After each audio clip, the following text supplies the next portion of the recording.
Now that the new police commissioner has been named, the current commissioner, Dermot Shea, is wrapping up his final weeks leading the department. CBS 2's Kristine sat down with him as he looked forward and reflected back on these past 2 years. The next Mayor-elect Eric Adams, says that he wants a minority woman to be your successor. Will that make a difference in running the department? I don't think it should. I mean that as a compliment to whoever it is. The challenge is, though, to improve. Take what's here, make it your own. Whatever the problems are, whether it's crime, whether it's internal, whether it's mental health, there's always things to do. I think they'll do a great job. Is being commissioner of the NYPD all it's cracked up to be? And then some. You knew it was going to be different, a different job than anything you've done before, and it certainly lived up to that. I remember Bill Bratton, and he can verify this, when I was named the police commissioner, he said, "You're going to have the toughest time of any of us." That was before we ever heard of COVID. That was before we ever heard of George Floyd.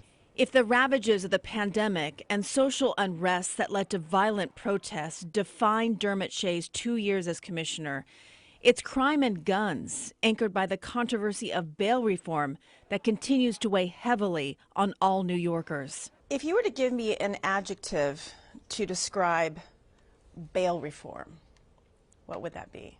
You're holding me to one word? I think there's a lot of complications at this point. Well, the law itself, well-intentioned, what it was trying to do. The execution, poor. Where did we go wrong? Many places. You know, the first place we went wrong is we politicized it. Anytime you politicize public safety, I think you're playing with the third wire, you know, and you can get burned. Did you disband the plainclothes unit? I've said publicly, multiple times, 100% me. And was that the right move? Yes. In hindsight? I believe so. You can say plain clothes versus a uniform is making a significant difference. Everyone knows who they are. I can assure you that. In fact, they have body cameras on. In fact, they drive the same cars every day. We also have to protect the cops, where people know exactly who they are when they get out of the car, so they're not getting attacked by people with firearms. So it's a complicated issue, but I knew we could get the guns off the street. We're taking more guns off the street than we ever have. Does that mean, though, that there are more guns on the street? There's absolutely more guns on the street. And why is that? Because nothing happens when you get caught with a gun.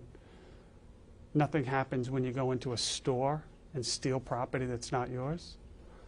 And I could go on and on. Does that go back to bail reform? It goes right back to an environment of bail reform, prisoner-friendly, condoning bad behavior.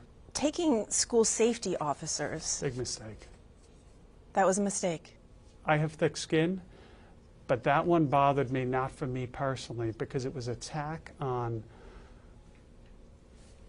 members of the NYPD who, facts matter, are predominantly women, predominantly older women, predominantly people of color, and to assert that they are the problem in schools, militarization of the schools, is just preposterous. Did the mayor ever order you to make any changes that you possibly didn't agree with? We would discuss things frequently. You know, I think that's the give and take in government. So, you know, ultimately I have a pretty firm belief that, you know, my police department, I'll run my police department. If that wasn't the case, I would leave. Did he have suggestions on things? Of course he did. I had suggestions the other way as well. You had a lot going against you. You had the pandemic, you had the social unrest, you had the defund the police movement, you had the mandatory vaccines, the mandatory masking. Yes. Did you get a fair shot as commissioner? Absolutely. I don't have a single complaint. I really don't. You sit down at the table and you play the cards that were dealt. This is, you know, the time we were in.